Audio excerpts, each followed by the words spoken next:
Everyone, welcome back to my YouTube channel the literature talks. और आज की इस वीडियो में हम लोग लेडी ऑफ शैलोट का पार्ट थर्ड डिस्कस करने जा रहे हैं।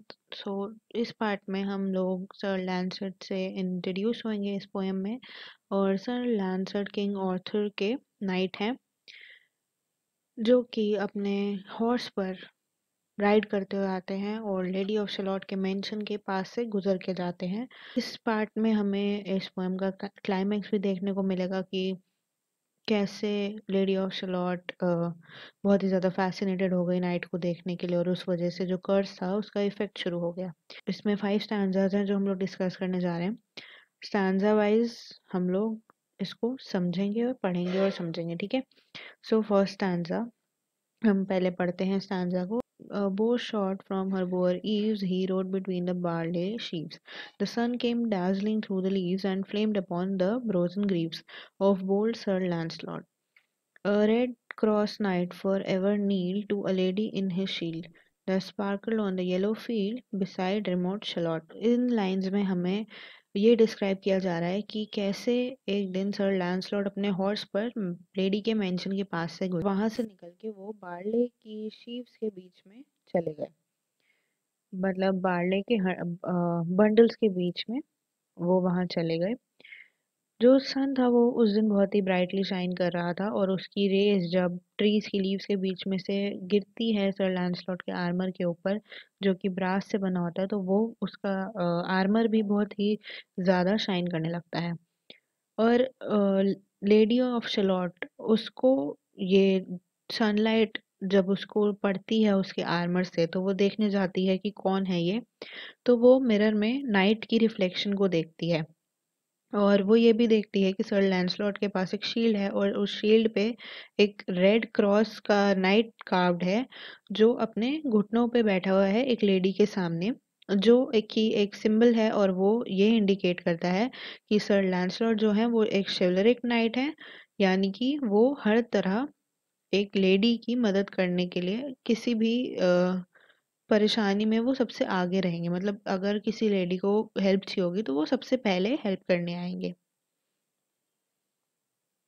Next on the gemmy bridle glittered free, like to some branch of stars we see. Hung on the golden galaxy, the bridle bells rang merrily as he rode down to Camelot, and from his blazoned baldric a mighty silver bugle hung, and as he rode his armor rung beside remote Shalott. So इस stanza में हमें poet जो है वो ये बता रहा है कि उन्होंने यानी कि सर लैंसलॉट के पास जो बैल्ड्रिक था, जो बगल था, और उनके हॉर्स पे जो ब्रिडल था वो कैसे शाइन कर रहा था। ब्रिडल होता है जो हेड गियर हॉर्स ने पहना होता है उसे कंट्रोल करने के लिए, उसे ब्रिडल कहते हैं। बैल्ड्रिक एक टाइप की बेल्ट होती है जिसे ओवर द आर्म और अंडर अंडर द आर्म पहना जाता है। और बगल एक टाइप का हॉर्न होता है जो कि नाइट्स के पास हमेशा रहता है ताकि किसी वॉर या बैटल के टाइम वो उसे ब्लो कर सके। तो इन लाइंस में टेनिसन हमें बता रहा है कि जो ब्रिडल था सर लैंसलॉट के हॉर्स का, उसमें जेम्स लगे हुए थे, यानी कि हीरे मोती लगे हुए थे, जिसकी वजह से वो बहुत ज़्यादा चमक रहा था जब उसके ऊपर सन की लाइट पर। और ब्रिडल में कुछ बेल्स भी लगी हुई थी और उसकी वजह से जब हॉर्स चलता था और उसका जब वो ब्रिडल हिलता हिलता था तो वो बेल्स आपस में टकराती थी और बहुत ही प्लीजेंट साउंड निकालती थी। सर लैंसलॉट के पास बैल्ड्रिक था, वो भी ब्लाजन था, ब्लाजन यानी कि डेकोरेटेड था। जो वो बैल्ड्रिक था वो इसलिए यूज़ किया जाता था ताकि उसमें कुछ सामान बांध के इंसान साथ लेके जा सकता है अगर वो कहीं जा रहा है या बैटल पे जा रहा है। तो उस पे ऑफनली उनका जो बगल होता था वो लगा होता था।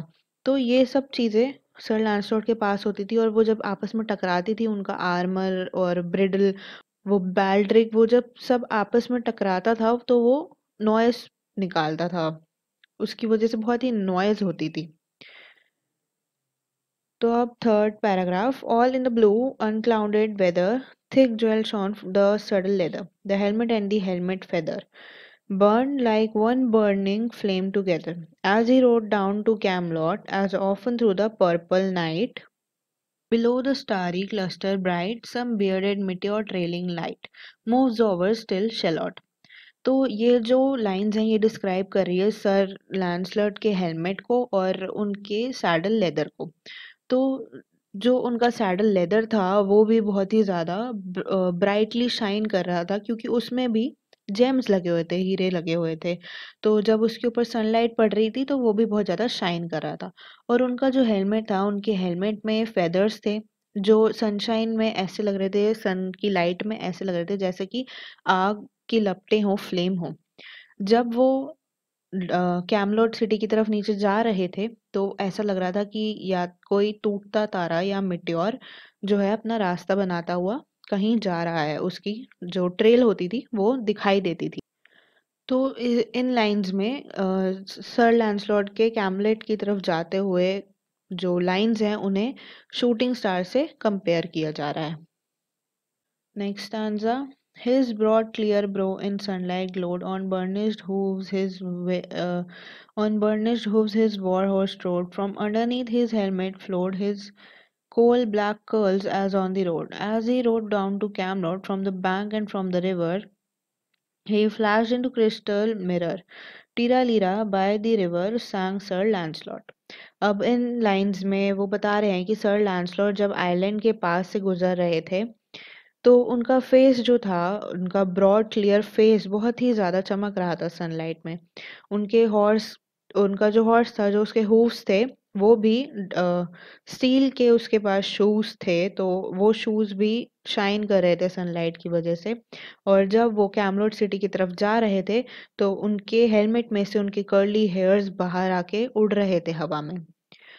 जब वो रिवर के साइड से निकले तो उनकी परछाई जो थी वो रिवर में पड़ रही थी और लेडी ऑफ शिलॉट मिरर में उन्हें देख रही थी। तो जब लेडी ऑफ शिलॉट उन्हें मिरर में देख रही थी तो उस लेडी को सर लैंसलॉट भी दिखाई दिए थे और उनकी रिफ्लेक्शन जो पानी में थी वो भी दिखाई दी थी अपने मिरर में। और सर लैंसलॉट बहुत ही हैप्पी मूड में थे, इसलिए वो एक जॉयस सॉन्ग टीरा लीरा गाते हुए जा रहे थे। ओके, सो अब हम लोग पोएम के लास्ट पैराग्राफ को पढ़ते हैं और समझते हैं कि इसमें क्या लिखा हुआ है। She left the web, she left the room. She made 3 paces through the room. She saw the water lily bloom, she saw the helmet and the plume. She looked down to Camelot, out flew the web and floated wide. The mirror cracked from side to side, the curse is come upon me, cried the Lady of Shalott. तो ये जो paragraph है ये describe करता है कि कैसे sir Lancelot के रिफ्लेक्शन को देखने के बाद जो लेडी ऑफ शलॉट थी वो बहुत ही ज़्यादा फैसिनेटेड हो गई और वो अपने आप को रोक नहीं पाई उसे असली में लाइव देखने के लिए। पहले वो सिर्फ उसकी रिफ्लेक्शन देख रही थी, लेकिन अब वो चाहती थी कि वो उसे लाइव अपनी आंखों के सामने देख सके। और जब अब उसने देख लिया है तो उसके ऊपर जो है वो इफ़ेक्ट, जो कर्स का जो इफ़ेक्ट था वो होना शुरू हो जाता है। लेडी ऑफ शैलोट बहुत टाइम से यहाँ पे आइसोलेट थी मेंशन में। वो सिर्फ रिफ्लेक्शंस और शैडोज देख रही थी लोगों की। वो असली में लोग नहीं देख पा रही थी, उन इंसानों को नहीं देख पा रही थी। और फिर एक दिन वो अपनी फैंटेसी से बाहर आती है और वो सर लैंसलॉट को देखती है और उसके रिफ्लेक्शन को देखने के बाद वो इंस्टेंटली उसके लव में पड़ जाती है और वो रिसिस्ट नहीं कर सकती उस डिज़ायर को जो उसके अंदर हो रही होती है। और वो डिज़ायर ये होती है कि वो उस इंसान को असलियत में देखना चाहती है, ना कि उसकी रिफ्लेक्शन को देखना चाहती है। और उसके ऊपर जो रिस्ट्रिक्शन लगी हुई थी उन सबको तोड़ने के बाद वो जो वेब वीव कर रही थी उसे उस वेब को उसने वहीं छोड़ दिया और वो 3 स्टेप आगे गई कमरे से सर लैंसलॉट को देखने के लिए। और जैसे ही उसने ये किया उसी वक्त वो जो कर्स था उसने इफेक्ट लेना शुरू कर दिया।